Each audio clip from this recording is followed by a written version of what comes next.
Ceci est un livre audio autogénéré par Google. 1. Des interrogations. Le 7 décembre 2003, c'est la consultation des électeurs de Saint-Martin avec double élection. Ils doivent le même jour et dans les mêmes bureaux voter également pour la consultation de la Guadeloupe. La seconde élection est annoncée en octobre 2003, juste avant le début de la campagne électorale, sans explication.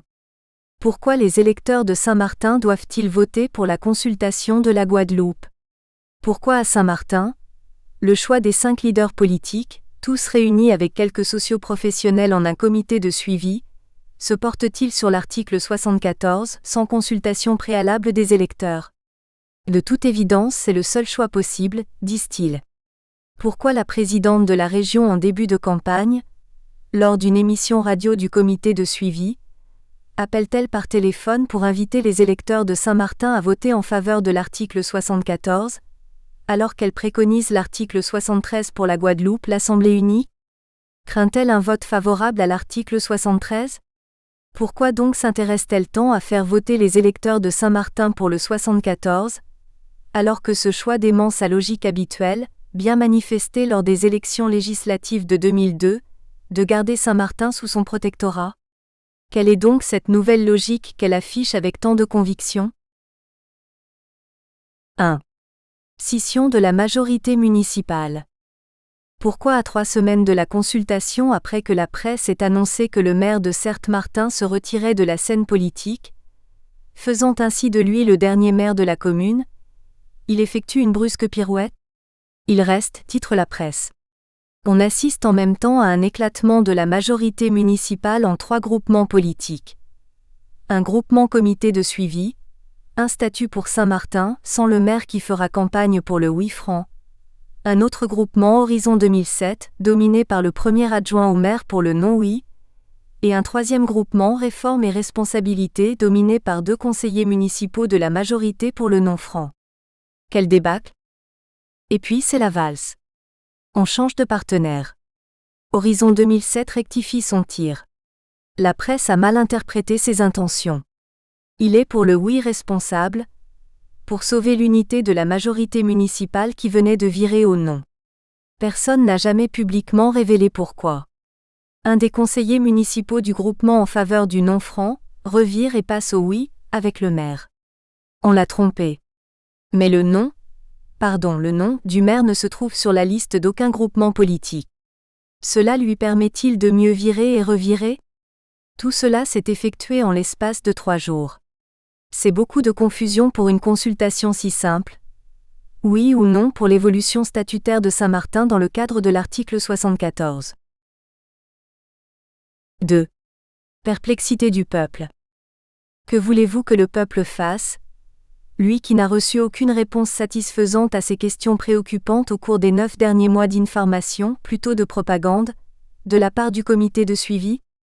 Il assiste à une valse effrénée de tous les leaders politiques, qui laisse tout le monde absolument perplexe, c'est le moins qu'on puisse dire, et ce, à 3 semaines de la consultation.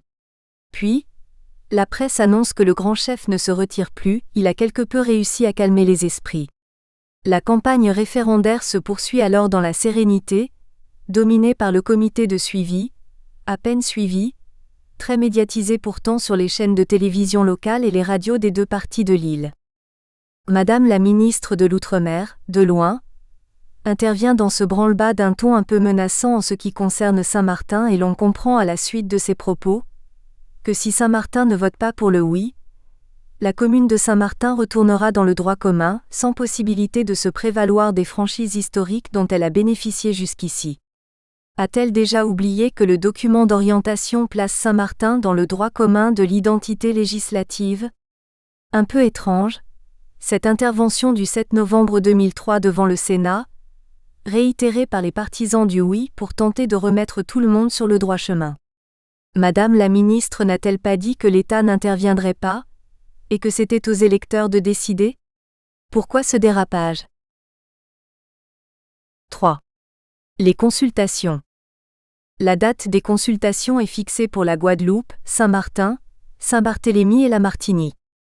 L'île de la Réunion dans l'océan Indien s'est déjà retirée de cette réforme, par un amendement à la Constitution.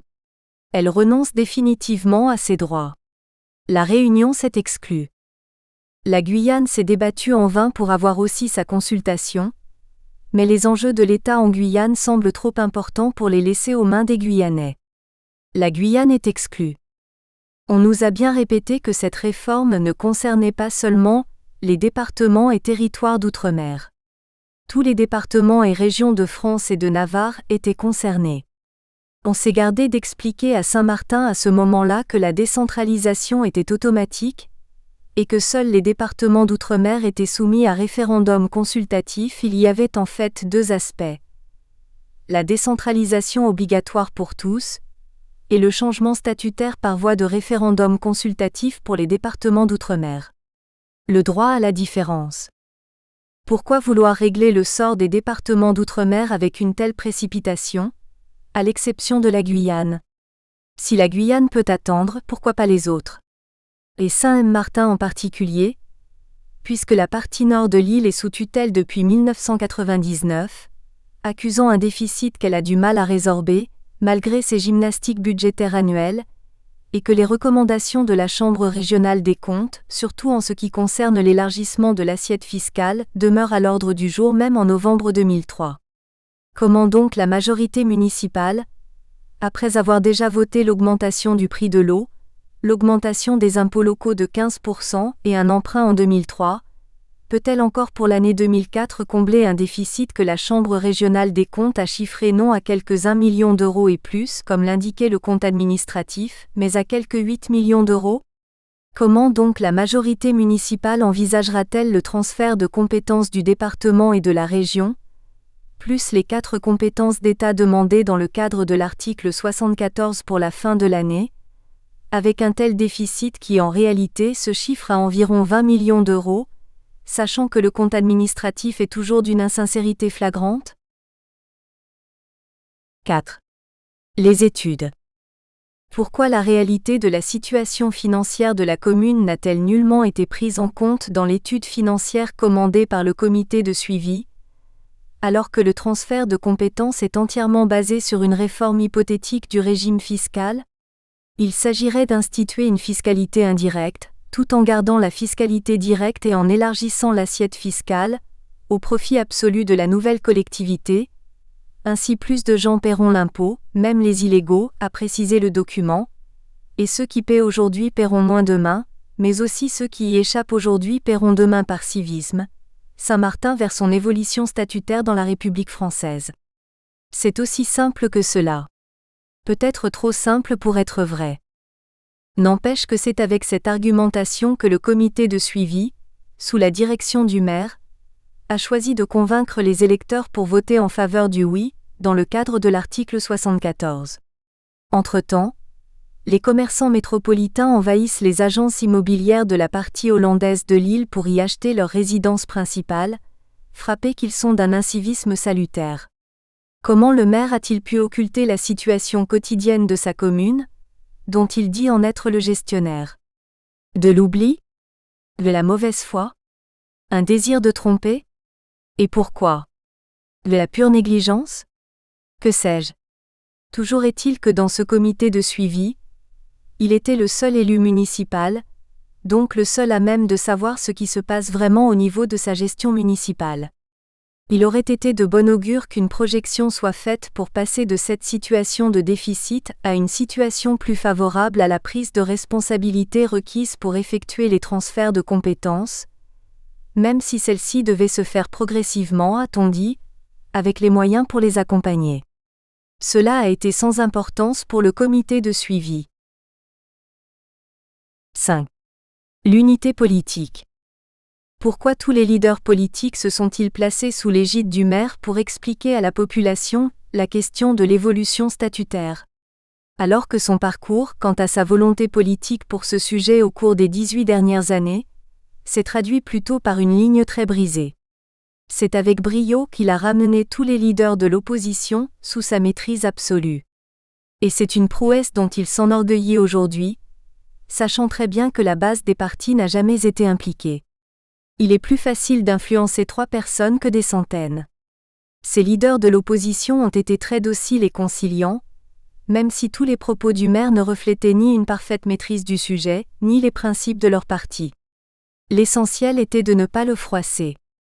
Ces instructions, à savoir que seul le comité de suivi était habilité à disséminer l'information au public, ont été suivies à la lettre par les 3 leaders de l'opposition. Aucun parti n'avait le droit d'informer le public en dehors du comité de suivi. L'émission radio du comité de suivi a remplacé au départ l'émission hebdomadaire de la majorité municipale le dimanche vers midi, dès mars 2003, puis s'est allongée d'1 heure supplémentaire. Les émissions hebdomadaires de 2 leaders de l'opposition étaient consacrées à la question statutaire. Semaine après semaine, mois après mois, les mêmes arguments étaient répétés par 4 à 5 personnes sous tous les angles. Information qui à la longue perdait toute substance. Quelques arguments ont dominé cette information. D'une part, c'était une chance unique et historique qui était donnée à Saint-Martin grâce à la générosité du gouvernement français, et il fallait la saisir à bras-le-corps, car cette chance ne reviendrait pas de sitôt. Je dois préciser français parce que le maire et son entourage utilisent le terme gouvernement pour désigner l'administration communale. D'autre part, c'est qu'on souffre beaucoup sous la Guadeloupe et qu'il faut absolument se soustraire à cette domination. Ce qui paraît paradoxal, c'est que la plupart de ces leaders lors des récentes élections législatives de 2002 avaient tenu un langage diamétralement opposé, quand il s'est agi d'appeler les électeurs de Saint-Martin à voter pour 2 candidats guadeloupéens de la circonscription, alors qu'un candidat saint-martinois se trouvait dans la course. Mais nous constatons que ces mêmes leaders de la majorité ou de l'opposition souffrent d'amnésie. Pourquoi ? Contrairement à la Corse qui a voté non au projet de réforme proposé par le gouvernement, n'a-t-on pas consulté le peuple de l'Outre-mer sur un projet réel, mais sur une coquille vide, comme l'a dit un député de la Guadeloupe? Le peuple n'est-il pas assez intelligent pour comprendre le contenu d'une réforme sur son avenir? Ou les leaders politiques sont-ils mieux aptes à tout expliquer au peuple en disant n'importe quoi? Lequel des deux?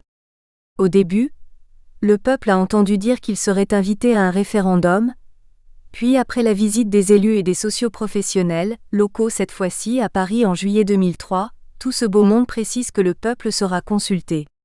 Cela veut dire qu'on va voter, mais c'est le Parlement qui va décider. Autrement dit, la municipalité est déjà sous la tutelle du préfet de la Guadeloupe et de la Chambre régionale des comptes qui se gardent de la sanctionner après 5 ans de recommandations répétées, et elle est aussi sous tutelle pour son avenir institutionnel. Le peuple ne peut décider. Est-ce cela, la démocratie? On nous dit pourtant que la démocratie c'est le gouvernement par le peuple, pour le peuple et avec le peuple. Alors Saint-Martin, la Guadeloupe, la Martinique, la Guyane sont-ils l'exception? 6. Le choix de l'article 74. Les élus ont choisi l'article 74 pour le peuple, et dans leur esprit, bien entendu, il n'y avait rien à débattre, leur rôle était de convaincre. Les personnes qui voulaient débattre pour bien comprendre où on nous menait, sont restées sur leur faim. Elles ont été mises à l'index. La démocratie à l'envers. Upside Down, c'est le titre d'un calypso très apprécié à Saint-Martin. Il fallait mettre à l'écart tous ceux qui posaient des questions. Les femmes, elles, devaient fermer le bec. Elles n'avaient pas voix au chapitre. Elles n'avaient rien à expliquer, ni en anglais, ni en français. Les jeunes inexistants. Le seul qui devait parler au peuple était Monsieur le maire, et ses leaders, tous dans la poche. Le prétexte, il ne fallait pas créer de confusion. Tout devait jaillir de la même source. Ils devaient tous parler le même langage. Il fallait réaliser l'unité parfaite. Ils parlaient à l'unisson. Ils voyageaient à l'unisson, sauf que quelques-uns se sont égarés en chemin, et cela avait plutôt l'air d'une cacophonie.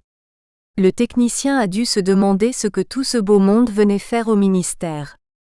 Était-ce un théâtre de guignols?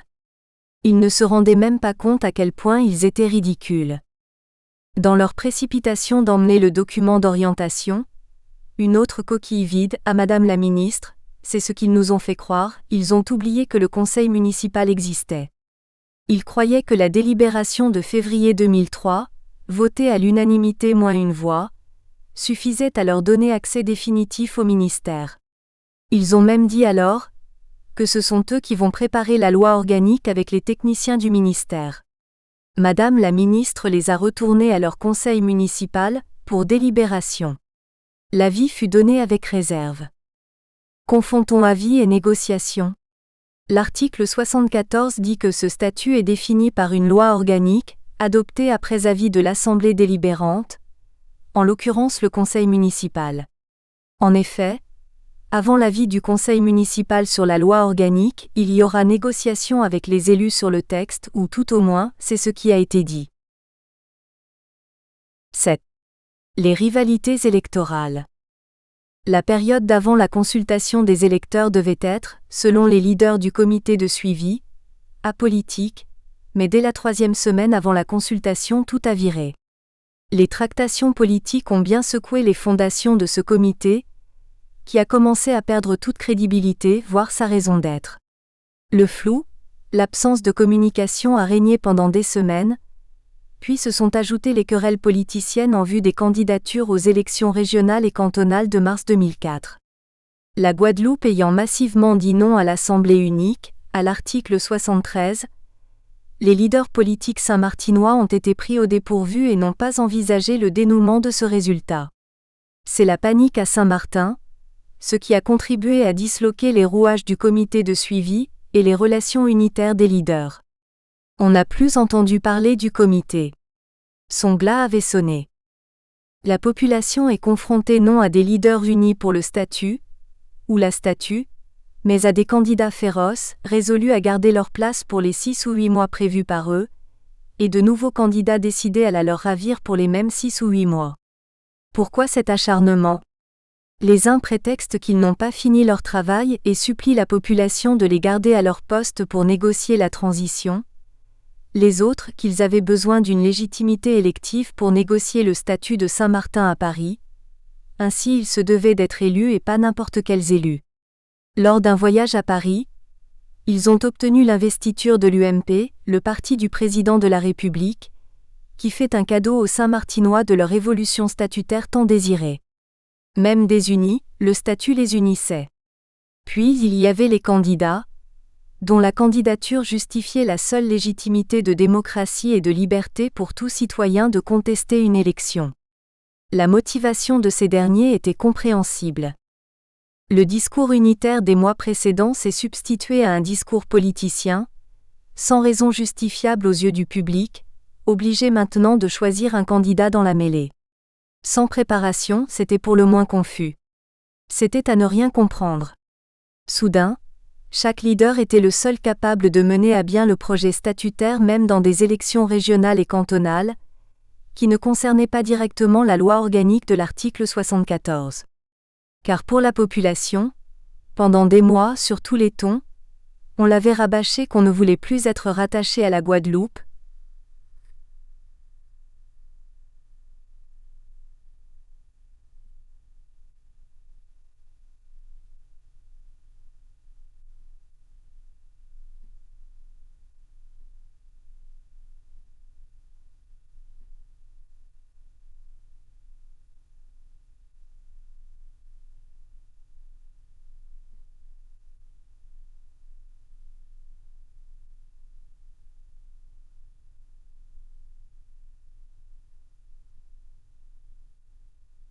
tous les maux de Saint-Martin provenaient de ce rattachement et qu'en se détachant tous les problèmes seraient résolus.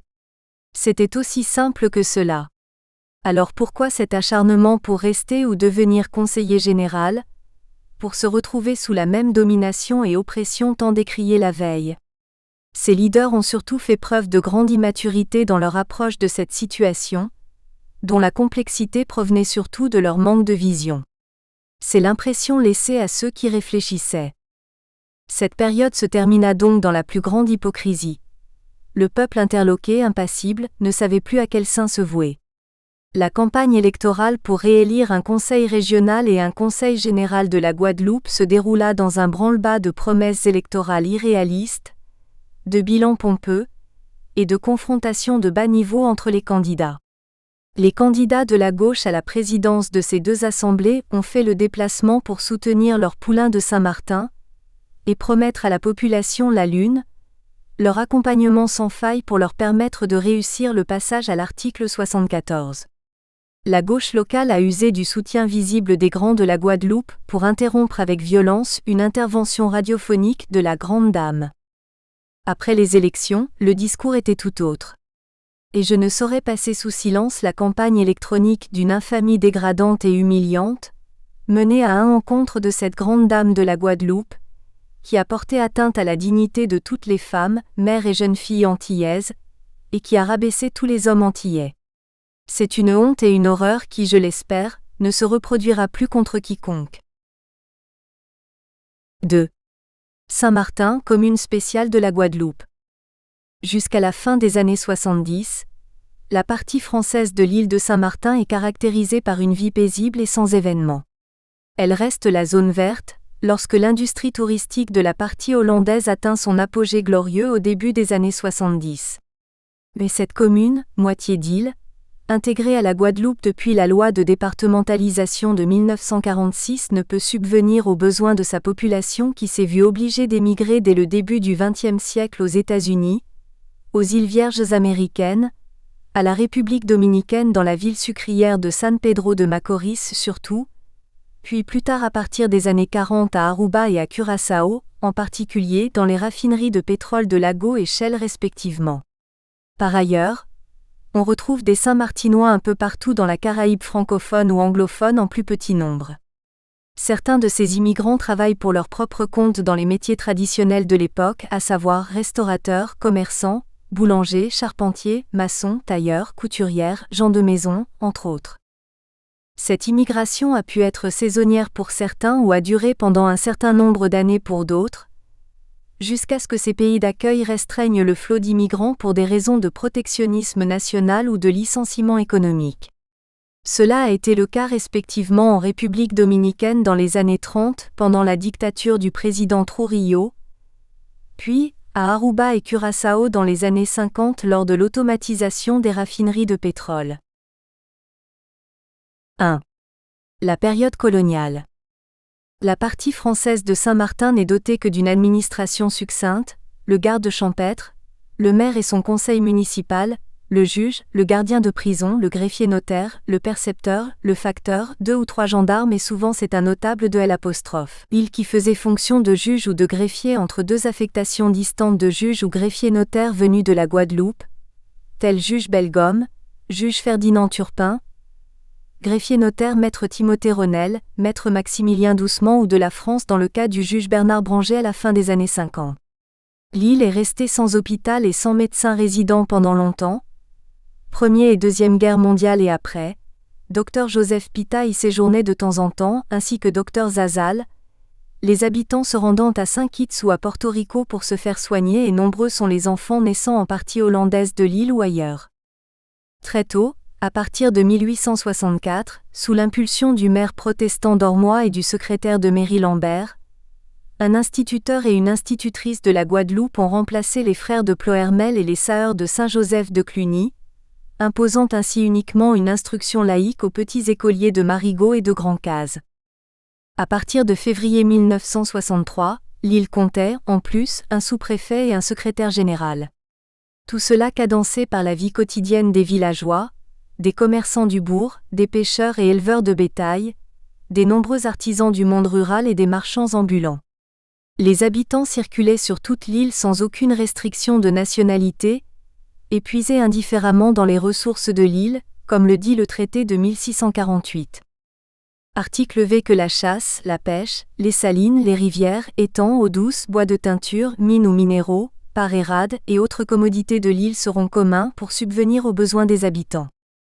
Il s'agissait de survivre dans les meilleures conditions et en toute liberté de mouvement, sans pression administrative, en respectant les liens traditionnels de courtoisie, d'entraide, de solidarité et d'hospitalité, tissés au fil des ans, qui ont été le plus grand attrait des premiers touristes et la base du développement touristique à partir des années 50 et 60. Les administrations politiques des 2 parties de l'île ne cherchaient pas à se concurrencer, mais essentiellement à subvenir conjointement à la survie de leurs habitants selon leurs possibilités économiques, qui étaient très limitées pour la partie française, car elle n'avait pas les moyens de se doter d'un outil administratif lui permettant de faire vivre toute sa population. Les contacts avec Saint-Barthélemy et Anguille étaient complémentaires, en ce sens que ce sont les goélettes et les navires de Saint-Barthélemy, les schooners et les sloops d'Anguille ou de Saint-Kitts, quelques vapeurs américains ou hollandais, qui chargeaient les exportations de Saint-Martin et déchargeaient les importations au large du quai de Marigot avec régularité. Ils servaient également de moyens de transport réguliers aux Saint-Martinois, qui se déplaçaient pour leur gagne-pain dans la Caraïbe environnant. La population comptait 2000 à 3000 habitants à l'après-guerre, évoluant progressivement pour atteindre 8000 habitants au début des années 80. Le professeur géographe Guy Lasserre, dans le tome 2 de sa thèse de doctorat publiée en 1961, décrit Saint-Martin de la manière suivante. Saint-Martin, l'île calme qui ne cherchait qu'à se faire oublier est donc en train de changer de visage. Vivant en étroite symbiose avec la zone hollandaise, et dans une large mesure avec les îles anglaises voisines et avec les États-Unis, elle est bien différente des autres Antilles françaises. Le dépaysement est grand pour qui vient de Guadeloupe. Non seulement la langue mais encore la mentalité éloigne cette île de sa métropole régionale. 2. Commune de la Guadeloupe.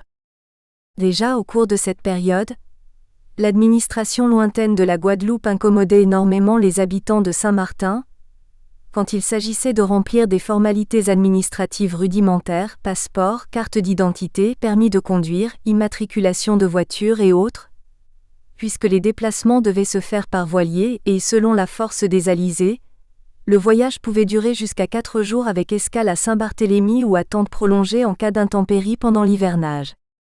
L'autre handicap était la langue, et c'est pourquoi la majorité des habitants n'ont jamais pu jouir de leurs droits les plus élémentaires en tant que citoyens français.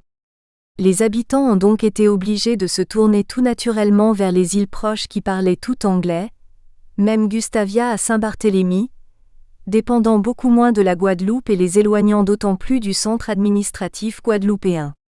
Les maires successifs ont dû gérer de façon quasi autonome cette moitié d'île, et se sentir plus directement responsables du développement de leur commune. En fait, nous espérons que vous avez apprécié cet aperçu. Pour continuer à écouter ce livre audio sur Google Play Livres, utilisez le lien dans la description de la vidéo.